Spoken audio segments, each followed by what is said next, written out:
Subscribe to our YouTube channel and press the bell icon to get the latest updates.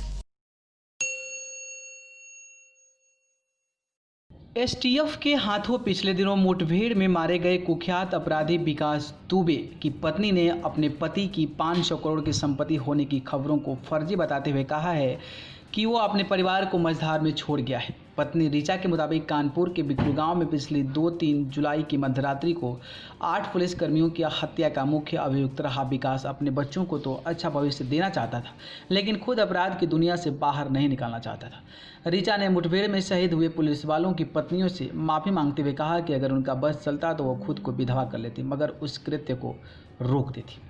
विकास की पत्नी ऋचा ने गुरुवार को एक टीवी चैनल से बातचीत में कहा कि उनका पति अपने परिवार को बीच मझधार में छोड़कर चला गया है। आज हम लोगों की उसकी बेहद ज़रूरत थी, हमारे लिए वह कुछ छोड़कर नहीं गया है। लोग कहते हैं कि 500 करोड़ की संपत्ति छोड़ गया है, लेकिन सच्चाई यह है कि मेरे पास कुछ भी नहीं है। ऋचा ने एक सवाल पर कहा कि विकास की दुबई और अन्य देश के विभिन्न हिस्सों में अरबों रुपए की संपत्ति होने की खबर बिल्कुल फर्जी है। सोचिए, जिसके पास करोड़ों की संपत्ति होगी उसका बीवी क्या लखनऊ में 1600 वर्ग फुट के मकान में रह रही होती। ऋचा ने बताया कि वह अक्सर अपने पति को अपराध की दुनिया से बाहर निकालने के लिए समझाते थे, मगर वह अलग दिमाग का आदमी था।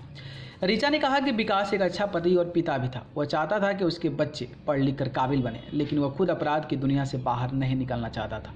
ज़्यादा समझाने पर मारपीट करता था। उन्होंने कहा कि उन्हें बिकरू गांव स्थित अपने ससुराल का माहौल बिल्कुल पसंद नहीं था और वह अपने बच्चों को अपराध की दुनिया से दूर रखना चाहते थे। इसलिए वर्ष 2008 में लखनऊ आकर रहने लगी थी।